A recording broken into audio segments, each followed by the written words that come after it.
Hello anybody who's watching this. Welcome to my reaction to Dwarf Fortress review. Strike the Earth trademark praise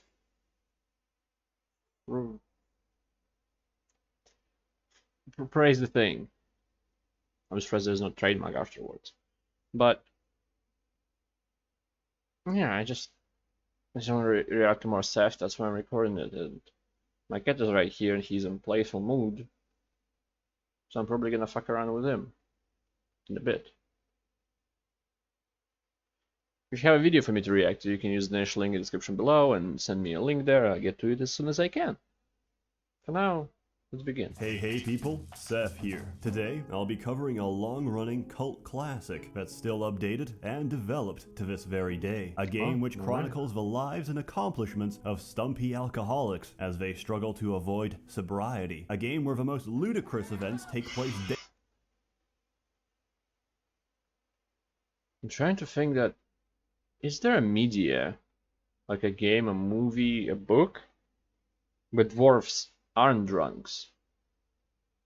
Daily, where civilizations rise and fall just because someone left a Necronomicon in the public library. A game where the UI is so useless and convoluted that you'd honestly have an easier time playing Microsoft Excel. I'm a performance artist. Deep, dark fantasies. Oh, Billy. Oh, Ricardo, hello.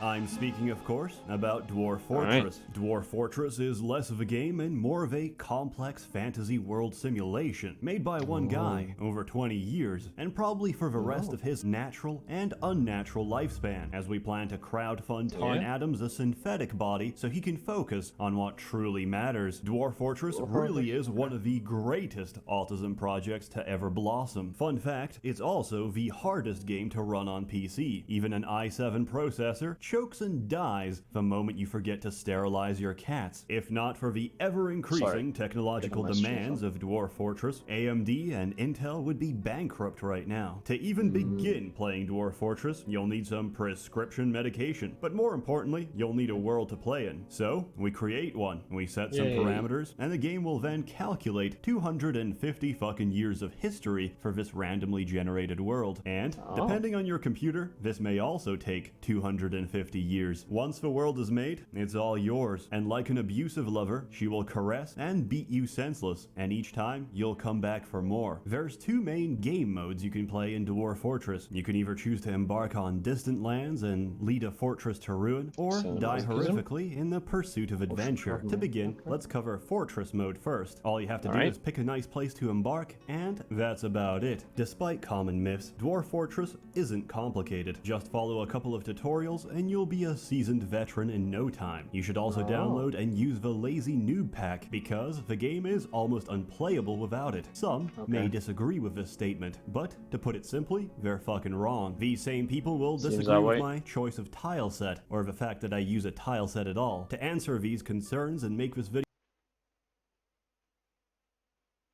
Is that the whole alphabet is a hotkey?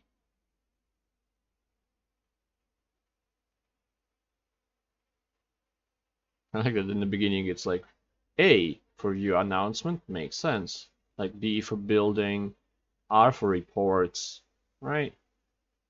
But sometimes the same first letter is used, so it's L for locations and occupations, and then K for look. It's like K for look is the same thing as the, what's it like, CMYK? Like there's RGB and there's CMYK where it's cyan, magenta, is it yellow? And K for black. Because B is used for blue in RGB.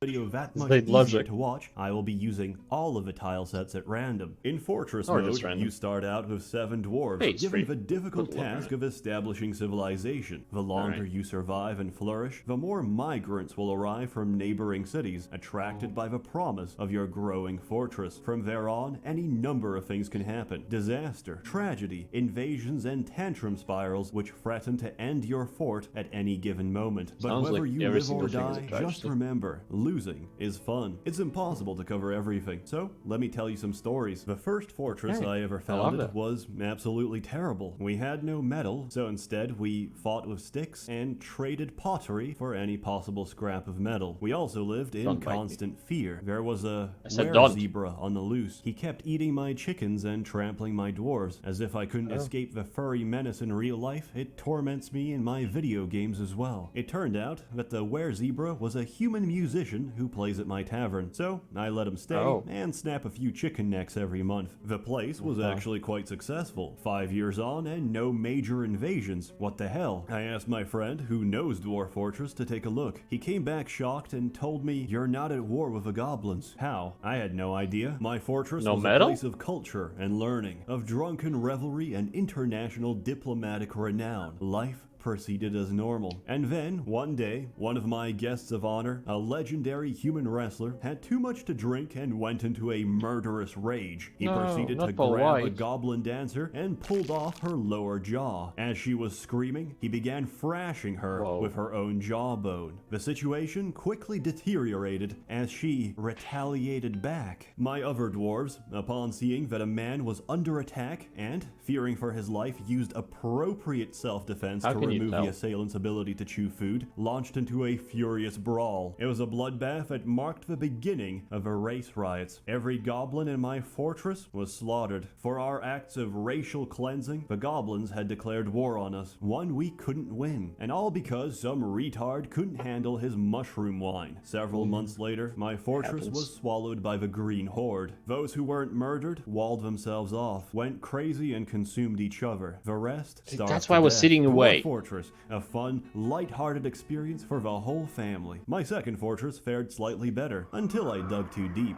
My third, well, we all know how this ends Wait. already. Fared slightly better, until I We discovered an eerie cavern. There above the dark stone floor is alive with vortices of purple light and dark, boiling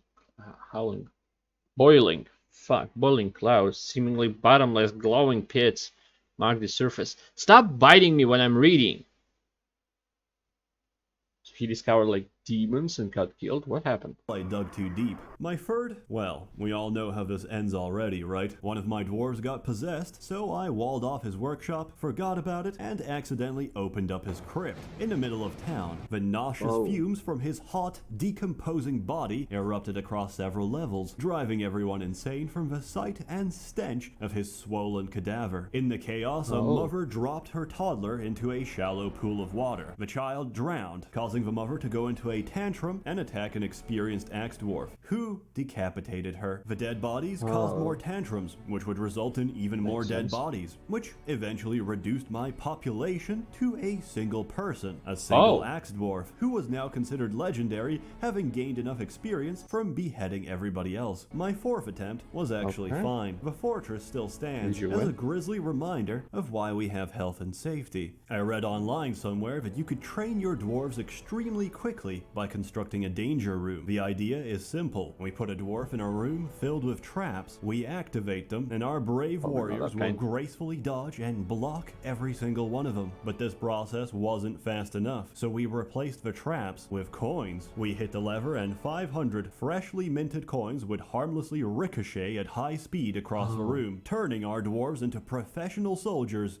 instantly. However, it didn't work. 500 coins suddenly ricocheted at high speed and destroyed my dwarf's windpipe. Even the best surgeons available couldn't operate quick enough to restore oxygen supply. The cause of death was ruled to be asphyxiation by legal tender. Not to be dissuaded, I tried to optimize coin training. I made my men wear 5 layers of cotton around their necks. The results? Several women were now widows, and about a dozen men were now buried with without a throat. It turns out coins are very dangerous. Attempt number course they are. 5, my current and final fortress. One day, I receive a notification. One of my master engravers had just sculpted a masterpiece on the dining room wall. I find the engraving and read the description. He just sculpted a drawing of himself stabbing another dwarf, and soon after, he actually stabbed him. What an absolute lad. This was also about the time I decided to embark on a haunted biome, and He was like, "Look what I did, guy." Oh, that's a beautiful painting. Sure is. Wanna make it real?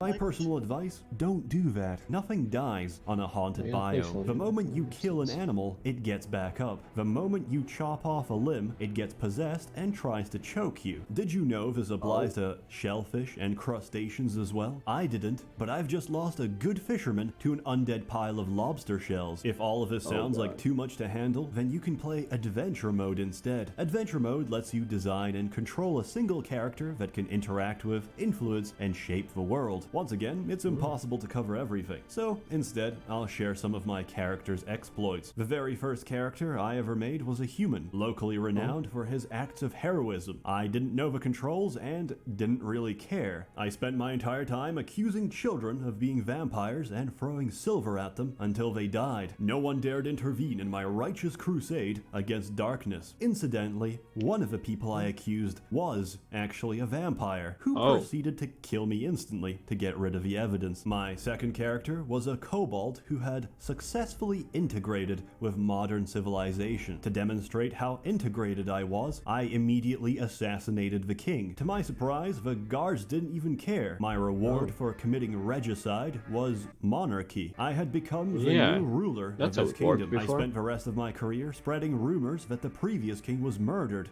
by myself. Everyone refused to believe it and said I, the king, was full of shit. My third character managed to find a really nice book, a book of necromancy, which I generously donated to one of my fortress libraries. After retiring from adventuring and checking up on the place, I was pleasantly surprised to find the place overrun with undead. Then, I got bored and installed some lore-friendly mods. Currently, I'm playing as Vegeta, a local Saiyan prince who accidentally used instant transmission to teleport to hell. There, I learned that the wrestling system in Dwarf Fortress is extremely elaborate, allowing Vegeta to chokehold demons while he plucks out their necks. After returning from the underworld, Vegeta spent several hours vomiting on townspeople and indirectly killed a child by doing push-ups. Later that day, an elvish serf refused to yield to the Saiyan prince. He rejected his generous demands for both of his shoes in exchange for his life. Now, I'm not very good at Dragon Ball Z lore, but I don't remember Vegeta being able to make Destructo discs, but who gives a shit? In this mod, he can. So, I decapitated a bunch of elves with energy discs and turned into a giant ape. Then I got drunk and crawled on the floor, stealing people's genitals. In case you haven't figured this out already, Dwarf Fortress is an amazing game. And not only that, it's unique. There's nothing quite like it. It's a sandbox and you make your own fun. And if you get bored of sand, there's a billion mods out there which make the game that much more intricate and entertaining. Sure, it's hard to get into, but then again, so are nursing homes. I give it a perfect score. Perfection is subjective, which is why everyone will see something different. Or something gay. As always, more content to come, so stay tuned. This video comes out much later than expected. What's up with that, Seth? You lazy schmuck? You've not even taken our money since November. Truth be told, I took a corporate position in December. Then, I realized I can do 100 times more by myself. So, I'm going all in. Seth is going full-time. A warm thanks to the many members of the Merchants Guild who have been generously funding and bankrolling these videos. You're all truly wonderful. I missed the chance to say this before, so Merry Christmas, Happy Hanukkah, and have a Happy New Year. Okay. That's it, right? Yeah. Just in case, I'll double check. God damn it! Again, another very complex game, and seems by design.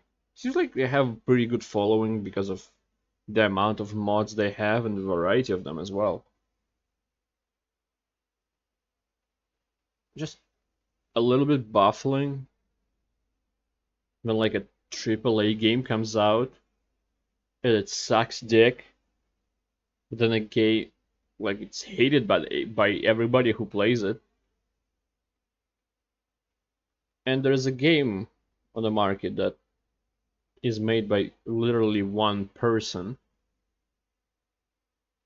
and it's maybe not by a lot of people, but still beloved.